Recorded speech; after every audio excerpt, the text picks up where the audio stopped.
53 برس کی عمر میں آپ نے مکہ سے مدینہ کی ہجرت فرمائی، اور 10 برس آپ نے مدینہ میں قیام فرمایا۔ 11 ہجری میں آپ حج کے لیے تشریف لے گئے، اور یہ صورت آئی 11 تاریخ کو، 11 حج کے، ذوالحج، اذا جاء نصر اللہ والفتح۔ اس میں اشارہ تھا کہ میرے نبی آپ کا مشن مکمل ہو چکا ہے، اب آپ ہمارے پاس آنے کی تیاری فرمائیں۔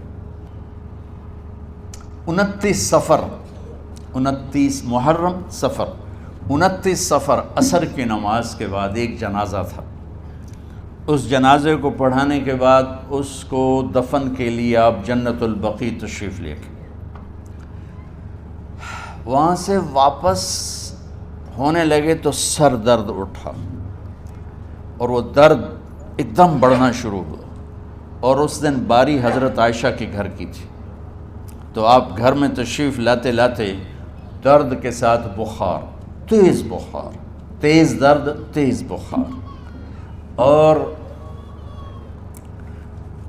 14 دن، 12 ربیع، 29 30 2 دن یہ، اور 12 دن اگلے 14 دن آپ نے بیماری دیکھی، مسلسل سر درد اور مسلسل بخار۔ اور روزانہ آپ جب گھر بدلتے، اس وقت 9 بیویاں زندہ تھیں، تو آپ پوچھتے کل کس کی باری ہے، کل کس کی باری ہے؟ جی میمونہ کی ہے۔ اگلا دن کل کس کی باری؟ جی حفصہ کی ہے۔ کل کس کی باری ہے؟ ام سلمہ کی ہے۔ تو بیگمات نے اس سے سمجھا کہ اللہ کے نبی یہ چاہتے ہیں کہ میں بیماری کے دن عائشہ کے پاس گزاروں، ورنہ آپ کو تو خود پتہ ہے کل کس کی باری ہے، پرسوں کس کی باری ہے، ترسوں کس کی باری ہے۔ تو حضرت میمونہ کے گھر میں آپ تشریف فرما تھے، تو ساری باقی 7 بیگمات جمع ہوئیں، اور انہوں نے آ کے عرض کی، یا رسول اللہ، جب تک آپ بیمار ہیں آپ عائشہ کے پاس آرام فرمائیں، اور جب اللہ آپ کو شفا دے دے تو پھر ہماری ترتیب کو آپ دوبارہ شروع فرما دیں۔ تو آپ نے سب کا شکریہ ادا کیا، علی اور عباس کو بلایا، ان کے کندھوں پہ آپ نے یوں ہاتھ رکھے، اور آپ کے پاؤں یوں زمین پہ لگ رہے، آپ پورا پاؤں نہیں لگا پا رہے تھے کمزوری سے، یہ پوزیشن تھی اس طرح۔ اور یہ پیر کا دن تھا، آپ حضرت عائشہ کے گھر میں داخل ہوئے، اور اگلے پیر کو حضرت عائشہ کے گھر میں آپ اپنے اللہ کے پاس چلے گئے۔ آخری ہفتہ آپ نے حضرت عائشہ کے گھر میں گزارا۔ صحابہ ملاقات کے لیے حاضر ہوئے، تو آپ ان کو دیکھ کے رونے لگے، اور فرمایا کہ میں تمہیں اللہ کے سپرد کرتا ہوں، اللہ تمہاری حفاظت کرے، اللہ تمہارا ساتھی ہو، آواکم اللہ، حفظکم اللہ، نصرکم اللہ، بہت دعائیں دیں۔ آپ کے جانے میں 5 دن باقی تھے، تو آپ نے فرمایا مجھے 7 کنوؤں کے پانی سے غسل کرواؤ۔ تو 7 کنوؤں سے پانی لایا گیا مشکیزوں میں بھر کے۔ تو حضرت عائشہ کے گھر میں کوئی ایسا ٹب نہیں تھا جس میں بیٹھ کے وہ آپ نہا سکتے، تو حضرت حفصہ کے گھر سے ٹب منگوایا گیا، آپ اس میں بیٹھے، تہمت باندھا ہوا تھا، کرتا اتارا، اور آپ پر 7 کنوؤں کا پانی ڈالا گیا، تھوڑا تھوڑا تھوڑا تھوڑا تھوڑا تھوڑا، تو اس سے بخار کی شدت کم ہوئی، اور آپ سر درد کی وجہ سے آپ نے ایسے پٹی باندھی سرخ رنگ کی، اور اس کے بعد حضرت علی اور فضل بن عباس کے کندھوں کا آسرا لے کر آپ مسجد میں تشریف لائے، اور آپ ممبر پر بیٹھے، اور آپ نے فرمایا لوگوں میرے جانے کا وقت آ چکا ہے، میں نے کسی پر زیادتی کی ہو، کسی کو تھپڑ مارا ہو، کسی کو چھڑی ماری ہو، کسی کا حق دبایا ہو، تو میں اپنی جان کے ساتھ، مال کے ساتھ حاضر ہوں، مجھ سے یہیں بدلہ لے لو، آخرت میں میرے خلاف کوئی دعویٰ نہ کرنا، میں آخرت کے حساب کو برداشت نہیں کر سکتا۔ جن کے طفیل لوگوں کا حساب معاف ہوگا، جن کی طفیل، جن کی شفاعت پر لوگ بے حساب جنت میں جائیں گے، وہ روتے ہوئے فرما رہے ہیں کہ میں آخرت کے حساب کو نہیں دے سکتا۔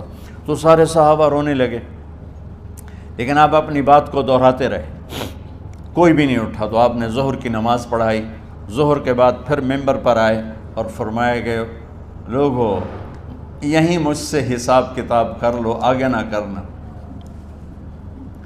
بتاؤ میں نے کسی کا کوئی حق دینا۔ ایک صحابی کھڑے ہو، یا رسول اللہ آپ نے میرے 3 روپے دینے ہیں، 3 درہم۔ تو آپ نے فرمایا دینے ہوں گے ضرور، پر مجھے یاد نہیں، بتاؤ گے کس طرح دینے ہیں؟ کہ یا رسول اللہ آپ کے پاس سائل آیا تھا، آپ سے مانگا، آپ کے پاس تھے نہیں، تو آپ نے مجھ سے کہا تیرے پاس کچھ ہیں؟ تو میرے پاس 3 درہم تھے، تو آپ نے فرمایا تو دے دے، میں بعد میں ادا کر دوں گا۔ تو کہا ہاں یاد آ گیا۔ تو میرے نبی کے گھر میں تو تیل نہیں تھا، ایک چھٹانگ جس سے چراغ جلتا، پیسہ کہاں سے آتا؟ تو آپ کے سامنے آپ کے کزن فضل بن عباس کھڑے تھے، آپ نے فرمایا فضل میرا قرضہ ذمے لیتے ہو؟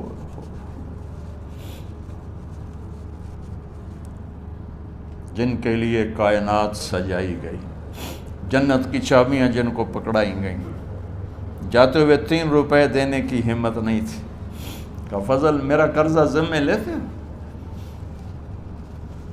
کہا جی یا رسول میں اپنے ذمے لیتا ہوں۔ کہا اس سے لے لینا۔ آپ گھر تشریف لے گئے، نماز کے لیے آتے تھے، پڑھاتے تھے۔ جمعرات کو عشاء کی نماز پڑھانے کے لیے اٹھ نہیں سکے، گر گئے، پھر اٹھنے لگے، اٹھ نہیں سکے، گر گئے، پھر اٹھنے لگے، اٹھ نہیں سکے۔ تو آپ نے فرمایا ابو بکر سے کہو نماز پڑھائے، عشاء کی نماز۔ ابو بکر ذرا پیچھے کھڑے تھے، عمر آگے کھڑے تھے۔ تو لوگوں نے کہا نماز ہی پڑھاونی، کوئی پڑھا دے، تو انہوں نے حضرت عمر کو آگے کیا، انہوں نے کہا اللہ اکبر۔ جب حضرت عمر کی تکبیر سنی تو آپ نے اندر سے زور سے فرمایا عمر کو پیچھے کرو، ابو بکر کو آگے کرو، میرے رب کا فرمان ہے میرے مصلی پر ابو بکر کے سوا اور کوئی کھڑا نہیں ہو سکتا۔ جمعرات کی عشاء، جمعہ ہفتہ اتوار کی 15 نمازیں، اور پیر کی فجر کی 16 اور جمعرات والی 17 نمازیں ابو بکر نے پڑھائیں میرے نبی کی موجودگی میں۔ ہفتے کے دن ظہر یا عصر میں آپ علی و فضل بن عباس کے کندھوں پر ہاتھ رکھ کے مسجد میں داخل ہوئے اور ابو بکر نماز پڑھا رہے تھے۔ ادھر محسوس ہوا کہ اللہ کے نبی آ رہے ہیں، تو ابو بکر نے یوں پیچھے ہٹنا شروع کیا ایسے تاکہ مصلی سے ہٹ جائیں۔ تو آپ نے ایسے ہاتھ کا اشارہ فرمایا کہ کھڑے رہو، ہٹو نہیں، کھڑے رہو۔ تو وہ پھر آگے مصلی پر آ گئے۔ تو آپ تشریف لائے اور الٹے ہاتھ ابو بکر کے ساتھ بیٹھ کر آپ نے ظہر یا عصر کی 4 رکعت نماز ابو بکر کی امامت میں ادا فرمائی۔ یہ آپ کی آخری نماز تھی مسجد کے اندر امت کے ساتھ اور تشریف لے کے۔ جمعہ کا دن تھا، جبریل آئے، یا رسول اللہ مجھے اللہ نے بھیجا ہے کہ جاؤ میرے محبوب کا حال پوچھ کے آؤ۔ اللہ اکبر۔ تو آپ درد اور بخار دونوں چیزیں تھیں، سر کا درد بھی ہیوی ویٹ تھا اور بخار بھی، تپش۔ تو آپ نے کہا جبریل تکلیف ہے، تکلیف میں۔ ہفتے کا دن پھر جبریل آئے، یا رسول اللہ مجھے اللہ نے بھیجا ہے کہ جاؤ میرے محبوب کا حال پوچھ کے آؤ۔ پھر آپ نے فرمایا تکلیف میں۔ اتوار کو پھر جبریل آئے، یا رسول اللہ نے بھیجا ہے کہ جاؤ میرے محبوب کا حال پوچھ کے آؤ۔ 12 ربیع الاول آ گئی، 632 عیسوی اور 11 ہجری۔ آپ کی طبیعت میں بشاشت آئی، تو صحابہ نماز پڑھ رہے تھے، آپ نے دروازہ کھول کے سب کو یوں دیکھا۔ تو حضرت انس فرماتے ہیں ہم سب نماز میں تھے، لیکن جب دروازہ کھلنے کی آواز آئی اور اللہ کے نبی کا چہرہ، تو ہم سب نماز میں یوں ہو گئے، نماز کے اندر ہی سارے اللہ کے نبی کو دیکھنا شروع کر دی، بھول ہی گئے کہ نماز پڑھ رہے ہیں، ایسے گم ہو گئے آپ میں۔ تو آپ نے جلدی سے دروازہ بند فرما دیا۔ یہ آپ کی آخری زیارت تھی اپنی امت کے لیے۔ اس کے بعد آپ اپنے اللہ کی طرف کا سفر شروع کیا۔ تو اشراق کے بعد آپ نے اپنی بیگمات کو بلایا، ان کو بتایا نہیں کہ میں آج جا رہا ہوں، سب سے ملے، سب کو الوداع کیا اور انہیں بھیجا۔ اس کے بعد آپ نے حضرت فاطمہ کو بلایا، جنت کی عورتوں کی سردار، سب سے زیادہ محبوب بیٹی، سب سے زیادہ جگر کا ٹکڑا، دل کا ٹکڑا کا، جس نے فاطمہ کو دکھ دیا مجھے دکھ دیا، جس نے اسے سکھ دیا مجھے سکھ دیا۔ ہاں، ان کو قریب کا، بیٹی قریب ہو، تو ان کے کان میں کہا میں جا رہا۔ وہ رونے لگی، تو ہم نے کہا رو نہیں، چند دنوں کے بعد تیری میری ملاقات ہو جائے گی سب سے پہلے۔ تو 6 ماہ بعد حضرت فاطمہ کا بھی 24 سال کی عمر میں یا 25 سال کی عمر میں انتقال ہو گیا۔ ان کو رخصت فرمایا، پھر آپ نے داماد مولا علی کو بلایا، ان کا سر اپنی گود میں رکھا اور ان کے سر پہ اور کمر پہ ہاتھ پھیرتے رہے اور ان کو دعائیں دیتے رہے۔ آہستہ آہستہ تھی، آواز اونچی نہیں تھی، پست آواز تھی، اور یوں سر پہ کمر پہ، سر پہ کمر پہ، اور دعائیں دے رہے ہیں۔ ان کو رخصت فرمایا، آخر میں اپنے جگر کے ٹکڑے حسن اور حسین کو بلایا، جو ہی سینے سے لگایا آنسو شروع ہو گئے۔ بیویوں کو رخصت کیا، خاموش، بیٹی کو رخصت کیا، خاموش، داماد کو رخصت کیا، خاموش۔ جو ہی بچوں کو سینے سے لگایا تو آپ کے آنسو نکلنا شروع ہوئے کہ ایک زہر میں تڑپ تڑپ کے مرے، ایک کا سر کٹ کے نیزے پہ چڑھا۔ میرے نبی آگے آنے والے زمانے میں دیکھ رہے تھے کہ میرے بچوں کے ساتھ کیا ہونے والا ہے، اس پر آپ بے قرار ہو کر روئے، بولے کچھ نہیں۔ ان کو بھی رخصت فرما دی۔ جب وہ چلے گئے تو جبریل آ گئے، یا رسول اللہ، باہر ملک الموت دروازے پر کھڑا ہے، اندر آنے کی اجازت چاہتا۔ تو آپ نے فرمایا آ جائے، میں نے کب روکا؟ تو ملک الموت اندر آیا، ایک فرشتہ اور بھی تھا، کہا السلام علیکہ یا رسول اللہ، یا رسول اللہ میں آپ کو سلام پیش کرتا ہوں، میں نے کبھی کسی کو سلام نہیں کیا۔ آپ کے رب نے فرمایا جب جاؤ تو اجازت لے کے جانا، بن اجازت اندر نہ جانا، میں کبھی کسی سے اجازت نہیں لیتا۔ اللہ تعالیٰ نے فرمایا آنا چاہیں تو لے آنا، رہنا چاہیں تو چھوڑ کے آ جانا، یہ اختیار اللہ نے کبھی کسی کو نہیں دیا، آپ پہلی اور آخری ہستی۔ تو آپ نے فرمایا اگر میں اجازت دے دوں تو میری جان نکالو گے؟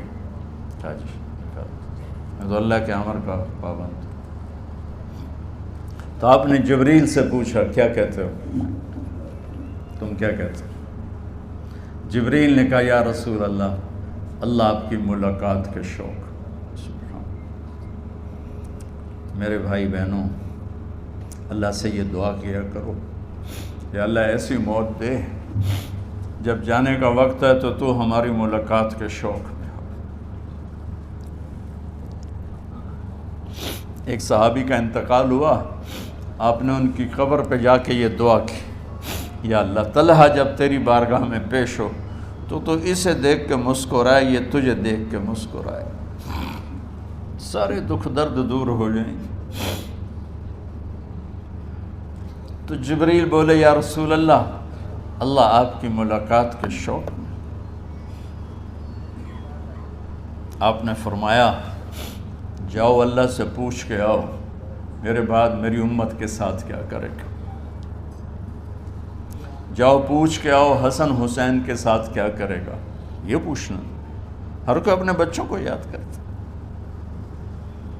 مرنے والے بچوں کو یاد کر، بچے میلاد۔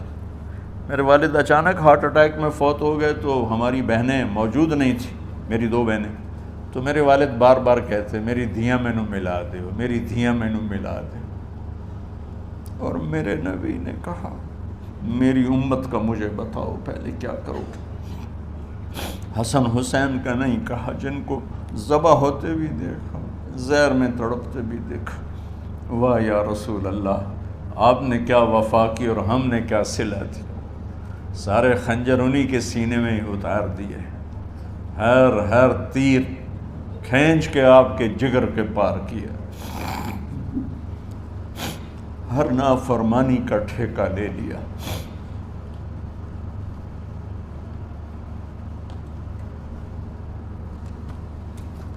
آؤ پوچھ کے آؤ میرے بعد میری امت کا کیا کرے گا.